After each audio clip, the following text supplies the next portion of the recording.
Permaculture Nursery Podcast, your place for insights, discoveries, and conversations about permaculture entrepreneurship, plant propagation, and a whole lot more. I'm Ben Martis, owner of Wild Sprout Nursery, a permaculture nursery out in northwestern Washington State. Welcome to the show. Today, we are talking Turkish Rocket, yo. If you have been interested in Turkish Rocket and maybe you haven't had a chance to try to grow it, this is going to be a really great show for you to listen to. We are going to take a bit of a deep dive into Turkish Rocket. We'll talk about a little bit of habitat and natural history of Turkish Rocket, edibility, and of course growing it and propagating, and a little bit of nursery marketing strategy, because that's a big part of this podcast. And I know before we get started here, I'm going to take a little, I got a little bit of this McClellan's Islay Scotch. You know, I like my Scotch. I don't drink very much anymore, but I'm going to use these podcasts as a little excuse to indulge a bit, and you know, the whiskey warms the constitution.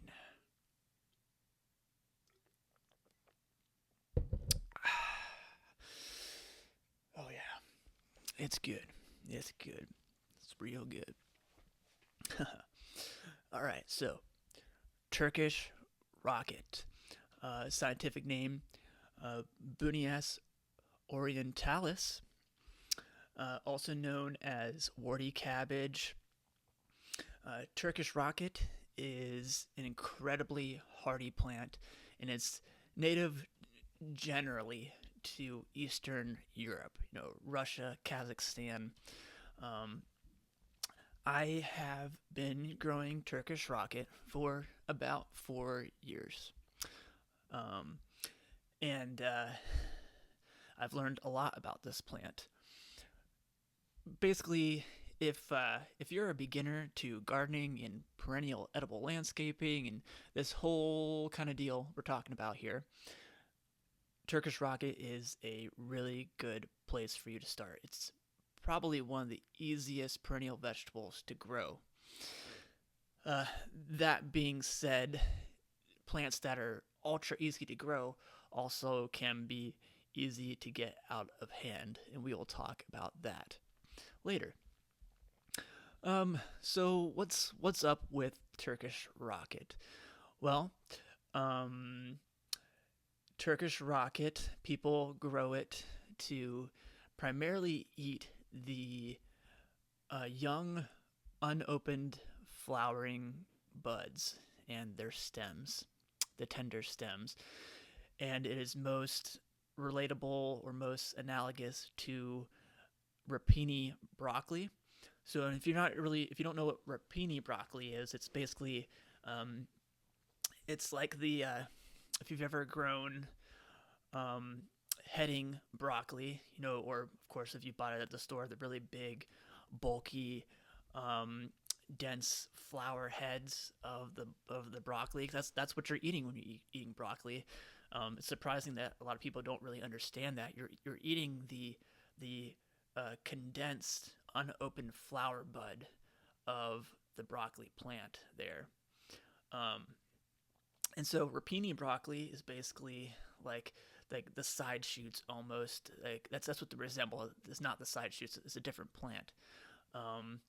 But they're kind of looser. They're good for stir fries and things like that. They're not like they're usually more flexible. And so Turkish Rocket, that is one of the most notable yields that people are after, are those unopened flower buds, and they taste slightly spicy, like mustard greens. And so,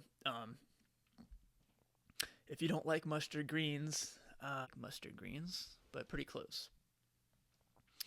As far as hardiness and drought tolerance and all these other types of habitat features, you will come to realize a lot of the herbaceous perennial plants that I grow and like to talk about are extremely resilient, and that's why I grow them, because I like plants that can take care of themselves most of the time without a lot of inputs from me. And so, um, I don't know exactly how cold Turkish Rocket can handle, but at least down to zone 4 and probably colder. So zone 4, you get down to like zone 4 is rated like getting down to like in the negative 20s, and so um, that's pretty dang cold. And this is another one of those herbaceous perennials that dies back uh, subsurface and then emerges in the spring. And it is an incredibly fast grower. And it once established, it is super deep taproot. Hey, we're getting back to the show in just a second, but I wanted to let you know if you want to support the podcast or if you want to learn more about Wild Sprout Nursery, go on to our Patreon blog page. I'll put the link to that in our show notes description. Also, if you want to experiment and buy some perennial edible plants this year, go over to our shop on our actual website at wildsproutnursery.com. I will put the link to that into the description as well. Okay, back to the show. And plants that are like that also tend to be really drought tolerant. Deeply tap-rooted plants generally equals drought tolerance because they have the deep roots that are able to get the moisture, get the water from deep under the ground, and so they're not likely to suffer quite as much as these other more shallow-rooted plants. And so, what else do people use Turkish Rocket for? In the early spring, so let's kind of go through its natural history here, its kind of growth pattern. Early in the spring, like right now, we are in the very beginning of March. And the Turkish Rocket is just starting to grow some of its first leaves. And what you'll notice is that the young leaves are nice and smooth, and they're also slightly spicy like mustard greens. So I would just think of the young leaves as mustard greens. And once the flowering stalks start to develop, the leaves of Turkish Rocket will start to enlarge dramatically. You can get really, really big leaves. Like I've had leaves like almost 2 feet long, more likely like a foot to a foot and a half. But then they become kind of fuzzy with age. They develop like what would be botanically called pubescent hairs on them. And so at that stage, like you could eat them, but they're not really the most palatable at that point. So the first yield is the leaves. Then as the flowering stalks start to develop, they will start to form their flowering buds.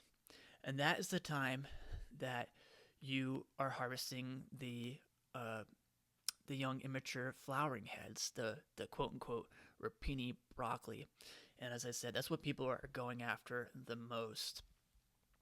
And a little bit of an interesting strategy here is that if you, depending on your season, if you're in like a really cold climate and you have an extremely short season, you may not be able to get away with this. But one thing you can do, playing on the fast-growing nature of Turkish Rocket, is you could actually get a harvest of the rapini broccoli, then cut the plant back and back down to the ground leaves, and it'll start to grow put on new growth and shoot up more flower clusters.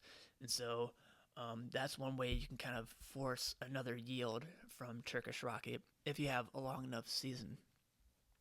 Where I'm at in zone 7B, I think we could just get away with that here.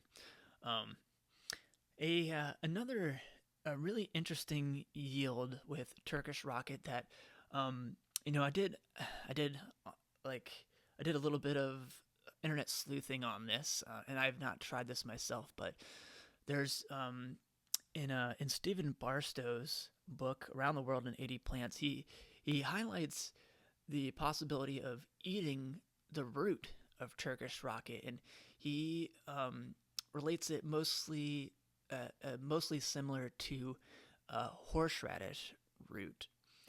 And I thought that was super interesting. And it just goes to show you, like, all these things, like you can always have your mind blown. Um, and But just like that's really um, the only person who I've heard of mentioning eating the root of Turkish rocket, and I might try some of that this year, and I'll let you know how that goes. Um, okay, so we talked a little bit um, about eating it, where it's from, habitat. It's adapted to, like, again, really marginal soils, like, quote unquote, like garbage soils, like gravelly, not exactly coastline, but like really marginal soils with like really free drainage, poor nutrients, and so plants like that, obviously, they put in like a garden context can really thrive a lot.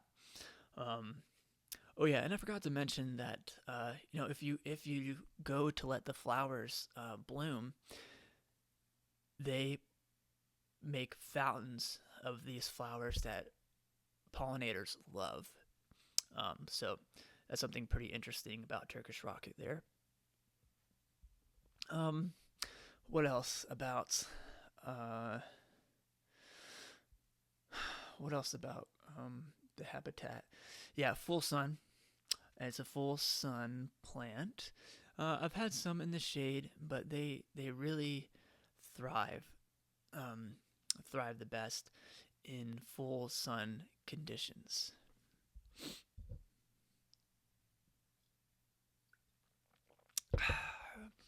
Just warming the Constitution again. um, so, uh, management of Turkish rocket in the garden. Um, Turkish rocket, similar to comfrey, is a plant that you really want to be. You want to put a lot of intention into where you are planting it, because it's one of these plants that will grow from just the most minuscule piece of root. And if you are a person who likes to dig up their garden beds and like moves around soil, that is going to be, well, depending on your perspective, you're going to get Turkish rocket popping up in all sorts of places, and it can get out of hand. Um, it's actually considered uh, kind of invasive, or it's on like watch lists for certain places in the United States. I think Wisconsin is a place that they are keeping an eye on Turkish rocket. Um, so, grower beware in that respect. Just um, be cognizant of that. And it also reproduces extremely well from seed. And this is like a kind of ancient brassica plant, so the seeds are different than your typical brassica, like cabbage or kale or um, any mustards or other, like those types of things, where they don't come in like a slender seed pod. Um, they form in their own individual little seed packets, with a little bit of like a little pithy covering over them, but they produce in gobs and gobs and gobs of abundance. And so, if you were going to grow a Turkish rocket, a really required management strategy, unless you're trying to let it spread around, which I I recommend the responsible management of Turkish rocket is to harvest the seeds and plant them out that way if you want to grow from seed, or to do what's called deadheading the plants. So deadheading just means cutting black flowering stalks before they are able to set seed or ripen off seed. Just because we don't want this plant to get on invasive watch lists in more states. Um, I want to be able to share it with people, and I want to be able to grow it without feeling like I'm breaking the law, you know. Um, so uh, it, as I mentioned, it grows very quickly. Um, if you, if I can plant a small start that is maybe the root is like maybe like a pencil thickness or a little thinner, and from maybe something I grew from seed one year or the previous year or from root cutting, in 2 years, that Turkish Rocket, given it's in good growing conditions, can um, the root can get to the size of a fist. My biggest Turkish Rocket is about 4 years old now, and it is like you got to use two hands to go around the root crown. It's massive. So that is something else for you to be cognizant of. It takes up some real estate um, in the garden. And so what would be the most appropriate contexts for growing a Turkish Rocket? Well, you could have it in gardens, but I think that it lends itself more to like your kind of like sunny corners or maybe on like borders and things like that. Um, Unless you want to just have Turkish Rocket be your broccoli crop, then you could go ahead and put it in your like quote unquote like more annual garden beds. But again, you don't want to put it in a place where you're going to be digging, because you're going to spread those roots around, and that could lead to issues. So again, put it in a place where you're not likely to really dig around in there too much. Um, yeah, so you have been cautioned.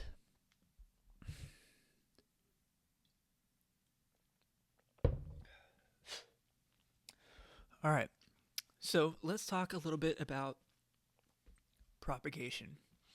So I had already talked about, well, there's two main ways to grow Turkish Rocket, and that is from seed and also root cuttings. Both are very reliable methods. Um, to do from seed, basically you let the seed ripen off and you would plant it out just like you would any other kind of brassica, like kale or cabbage or something like that. And again, they will grow very quickly. To do, you don't need to soak the seed or anything, although you could. And for root cuttings, all you need to do is like, well, just to kind of set the stage here, I've grown Turkish Rocket from root cuttings that are, and when I say root cuttings, again, I literally mean just taking a little snippet of the root. I have taken roots as thin as, uh, like a little bit bigger, like thinner than a pencil, and about like a quarter inch to like as thick as my thumb, or thicker, and as long as 3 inches or 6 inches, and it doesn't seem to matter. You're gonna get near 100% success rate with using root cuttings to grow Turkish Rocket. Now, I've experimented with putting them on bottom heat in the winter, and that works. But really, the best way to do it is just the best and easiest way to do it would be to dig up some of your plants in the early spring. And there I go. I'm telling you to go ahead and break that rule of digging up around your plants. But this is now we're more into like the nursery context here. Like you're trying to propagate these plants, and so you want to dig them up in the spring and do this in trays. I'm going to be doing these in trays this year.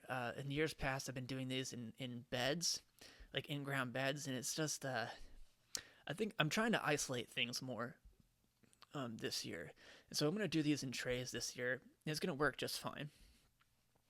So do these in like 2 inch or more deep trays, and fill it in with like a good well draining soil. Push the uh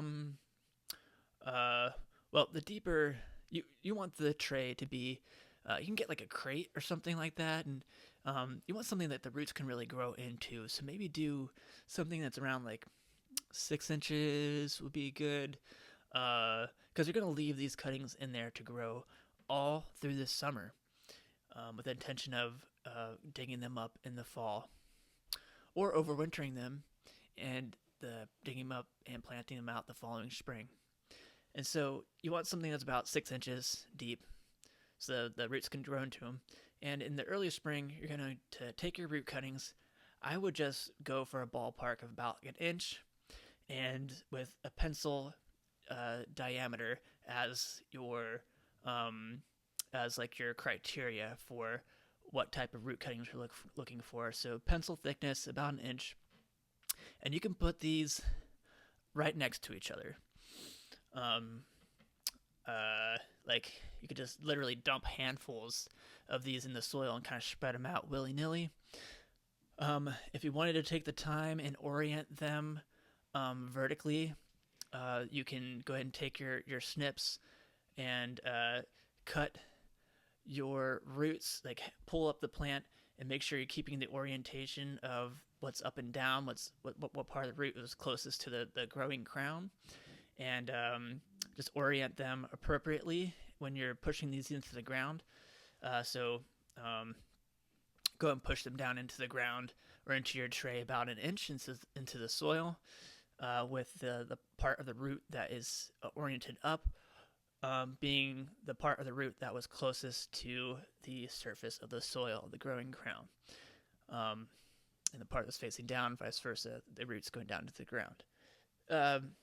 You could do that, but if you lose orientation of the roots, just go ahead and plant them horizontally, and that'll work fine too. They will figure it out, I promise. So yeah, you want to keep them watered, and again, they are very drought tolerant. Even at this stage, they can be, but they're not bomb proof yet. You get into like year 2 and 3 with Turkish Rocket. That's when they start getting more into like bomb proof status. So they do need a little bit of care from the beginning, just like most things. You can't completely leave them alone.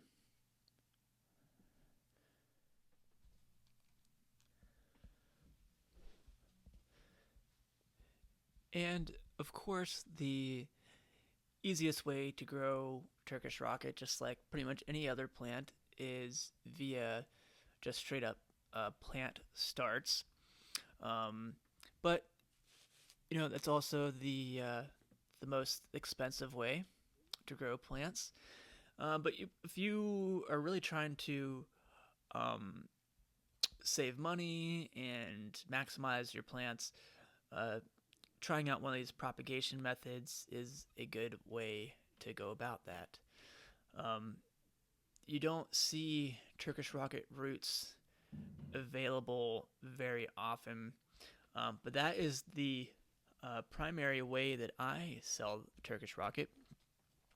So I sell Turkish Rocket via root cuttings and small plant starts that I grew from root cuttings the previous growing season. It's one of my favorite things to grow and sell that way because it's like the plants are like a perfect size to ship, and they're like really resilient. Like the roots are nice and bendy. Like you can like bend them into packages and wrap them up. Um, very It's a very pleasant plant to package and ship in that way. I don't have to worry about like pieces of root breaking up and things like that in shipping. It's it's really forgiving in that way.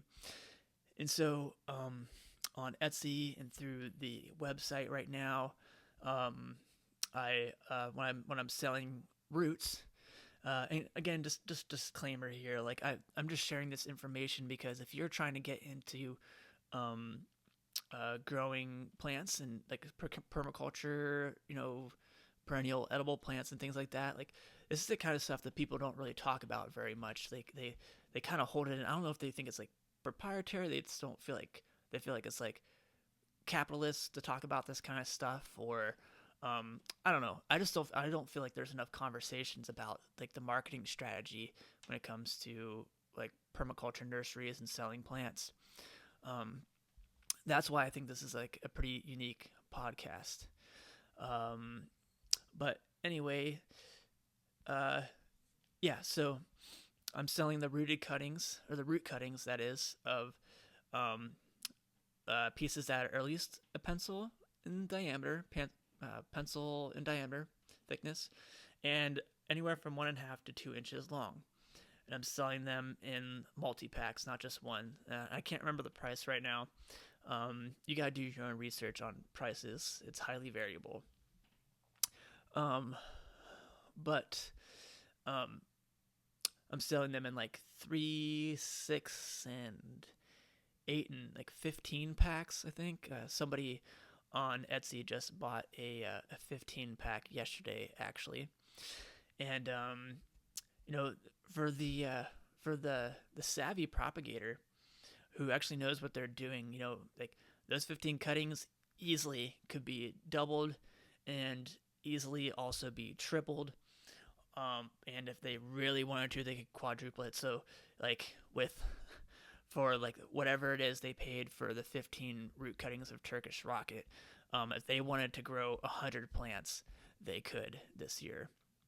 Whereas if they wanted to buy plant starts, 100 plant starts would have been a significant more of a financial hit there.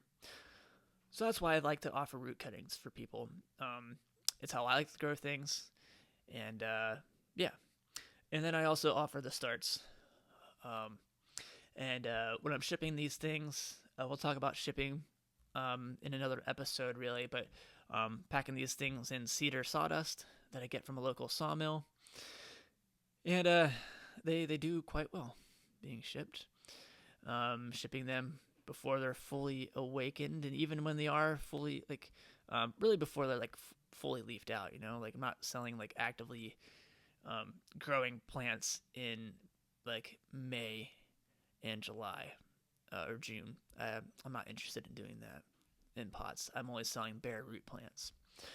Um, so yeah, that's some strategy for you, um, for how you might consider selling Turkish Rocket, or offering it locally to people. And I do think it's important whenever you're offering this plant that you give people all the information, especially about the management to keep it from spreading. If um, When you are offering this plant to people, if your intention is to sell, it's kind of your responsibility to make it abundantly clear that um, they need to manage the seeds of Turkish Rocket, whether it's through deadheading or collecting them or something. This isn't a plant you want to just let it to its own devices.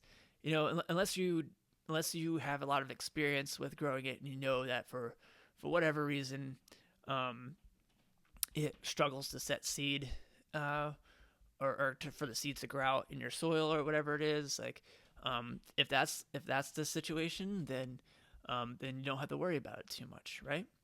That only comes with experience growing it, and like a really intimate knowledge of your growing conditions and whatnot. But you gotta let people know about its potential to spread.